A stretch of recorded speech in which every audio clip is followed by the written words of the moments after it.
ब्रजेश पाठक बोले गुंडे और माफिया का जमाना चला गया। मुजफ्फरनगर में खतौली पहुंचे डिप्टी सीएम ने गुंडे माफियाओं पर शिकंजा कसने की बात दोहराई। खतौली विधानसभा उपचुनाव के लिए गुरुवार को आयोजित नामांकन सभा में डिप्टी सीएम ब्रजेश पाठक ने कहा कि वे दिन चले गए जब गुंडे माफिया मनमानी कर लिया करते थे। कहा कि योगी आदित्यनाथ के नेतृत्व में प्रदेश सरकार ने गुंडे और माफियाओं पर पूरी तरह से शिकंजा कस रखा है। 100% बाहुबलियों को जमाना उनका चला गया। गुंडे माफिया सपा और दूसरी सरकारों में प्रफुल्लित होते थे, अब वो जमाना चला गया। मुजफ्फरनगर की जनता ऐसे लोगों को नकार चुकी है। उन्होंने प्रदेश की दशा में गुंडे और माफिया पर शिकंजा कसने की बात दोहराई। सपा सरकार में प्रफुल्लित होते थे गुंडे ब्रजेश पाठक। खतौली से भाजपा प्रत्याशी राजकुमारी सैनी को नामांकन कराने पहुंचे डिप्टी सीएम ब्रजेश पाठक ने खतौली के आर्यन बैंकेट हॉल में कहा कि अब गुंडे माफिया का जमाना चला गया। उन्होंने कहा कि असामाजिक तत्वों को जिले की जनता पहले ही नकार चुकी है। योगी आदित्यनाथ के नेतृत्व में प्रदेश विकास की राह पर है। उन्होंने कहा कि खतौली विधानसभा उपचुनाव में भाजपा प्रत्याशी राजकुमारी सैनी प्रचंड बहुमत से चुनाव जीतेंगी। दशकों से उनका सार्वजनिक जीवन है, लोगों का जुड़ाव भाजपा से है। खतौली के लोग विकास चाहते हैं। सरकार ने गुंडई को प्रदेश से बाहर कर दिया। उत्तर प्रदेश में जनता का विकास करने वाला और योगी तथा मोदी के नेतृत्व में कानून का राज करने वाले विधायकों को जनता चाहती है। कानून का राज स्थापित हो चुका है। खतौली के लोग कमल खिलाने का मन बना चुके हैं। गत रिकॉर्ड से अधिक वोटों से चुनाव जीतेंगे। डिप्टी सीएम ने कहा कि 100% बाहुबलियों का जमाना चला गया। गुंडे माफिया सपा और दूसरी सरकारों में प्रफुल्लित होते थे, अब वो जमाना चला गया। मुजफ्फरनगर की जनता ऐसे लोगों को नकार चुकी है। मुजफ्फरनगर से इंडिया प्लस न्यूज के लिए संवाददाता तनवीर मलिक की रिपोर्ट। चुनाव में खतौली विधानसभा के उपचुनाव में भारतीय जनता पार्टी की प्रत्याशी बहन राजकुमारी सैनी जी प्रचंड बहुमत से चुनाव जीतेंगी।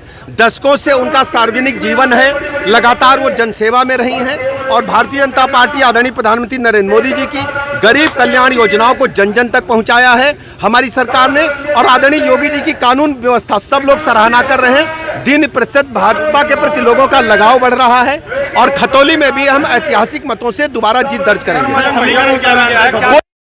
पड़ता है प्रदेश की जनता ने, मुजफ्फरनगर की जनता ने असामाजिक तत्वों को, गुंडे बदमाशों को पहले ही नकार दिया है और हमारी सरकार उत्तर प्रदेश में कानून का राज स्थापित कर रही है। यहाँ के लोग, मुजफ्फरनगर के लोग, खतौली के लोग विकास चाहते हैं। हम गुंडई से बिल्कुल उत्तर प्रदेश से बाहर कर दिए हैं गुंडई को और उत्तर प्रदेश के लोग चाहते हैं खतौली में निष्पक्ष जनता का विकास करने वाला और आदरणीय प्रधानमंत्री नरेंद्र मोदी जी के नेतृत्व में गरीब कल्याण योजनाओं को जन जन तक पहुंचाने वाला और आदरणीय योगी जी के लॉ एंड ऑर्डर को और मजबूती देने वाला विधायक चाहते हैं। और यहां से हमारी बहन ऐतिहासिक मतों से प्रचंड बहुमत से चुनाव जीतेंगे। 100% बाहुबलियों का जमाना चला गया। गुंडे बदमाश लुच्चे लफंगे समाजवादी पार्टी की सरकार में पुष्पित पल्लवित होते हैं। हमने कानून का राज स्थापित किया है, योगी जी ने स्थापित किया है और गरीब कल्याण योजनाओं को जन जन तक पहुंचाया है। उत्तर प्रदेश के लोग, खतौली के लोग कमल को खिलाने के लिए मन बना चुके हैं। मदन भैया कहना कि ये किसानों के, आप वेट करिए, जब परिणाम आएगा तो भाजपा का प्रचंड बहुमत का कमल यहाँ खिल चुका होगा। पिछला रिकॉर्ड ध्वस्त होगा। पिछले रिकॉर्ड से भी अधिक वोटों से हम जीतेंगे और ऐतिहासिक जीत होगी है। क्या आप नामांकन कराने कोर्ट जाएंगे? मैं अभी यहाँ नामांकन सभा में ही आया हूँ। खतौली विधानसभा का उपचुनाव कोई साधारण उपचुनाव नहीं, ये उपचुनाव तय करेगा कि उत्तर प्रदेश के लोग, खतौली के लोग प्रदेश को दंगा मुक्त चाहते हैं या उन लोगों के साथ खड़े हैं जिन लोगों ने खतौली को, मुजफ्फरनगर को दंगों की आग में झोंकने का काम किया। मित्रों, आज 3 उपचुनाव उत्तर प्रदेश में हो रहे हैं। मैनपुरी लोकसभा का चुनाव, खतौली विधानसभा का चुनाव और रामपुर लोकसभा का चुनाव। 2014 के बाद से जितने भी चुनाव हुए हैं उत्तर प्रदेश में, भारतीय जनता पार्टी ने आदरणीय प्रधानमंत्री नरेंद्र मोदी जी के सुखद मार्गदर्शन में लगातार चुनाव जीतने का काम किया है। 14 के बाद 17 में विधानसभा का चुनाव ऐतिहासिक बहुमत से चुनाव जीता। आजादी के बाद कभी भी 350 से अधिक सीटें किसी भी पार्टी को मिली नहीं। 19 का जब लोकसभा चुनाव हुआ, तरह तरह की लोग बातें कर रहे थे, लेकिन आदरणीय प्रधानमंत्री नरेंद्र मोदी जी ने 19 का लोकसभा चुनाव जीता। दूसरी बात, अपने बलबूते भारतीय जनता पार्टी ने सरकार बनाने का काम किया। और जब 22 का चुनाव हुआ, पूरे प्रदेश में विपक्षी दलों ने एक माहौल बना करके रखा था कि अब की बार विपक्ष जीतेगा।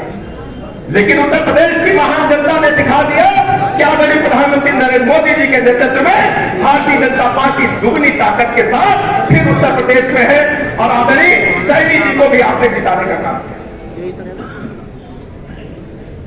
उत्तर प्रदेश के इतिहास पर आप 2 बार नजर डालिए, क्योंकि मुजफ्फरनगर के लोग कोई साधारण लोग नहीं है। मुजफ्फरनगर के लोगों ने हिंदुस्तान के इतिहास को लिखने का काम किया। फिर उन मुजफ्फरनगर के लोगों ने उत्तर प्रदेश के इतिहास को बनाने का काम किया। आजादी के बाद से ज्यादातर शासनकाल कांग्रेस पार्टी और उनके सहयोगी दलों का रहा। कुछ समय के लिए जनता पार्टी, कुछ समय के लिए भारतीय जनता पार्टी, और कुछ समय के लिए छोटे छोटे दलों को सम्मिलित सरकार बनाने का अवसर मिला। लेकिन अगर भारतीय जनता पार्टी के शासनकाल को छोड़ दें तो लगातार अमीर और गरीब की खाई बढ़ती गई, अमीर और अमीर होता गया, गरीब और गरीब होता गया। और जब 2014 से पहले आदरणीय प्रधानमंत्री नरेंद्र मोदी जी ने देश इंडिया प्लस न्यूज, सिर्फ वही जो सही।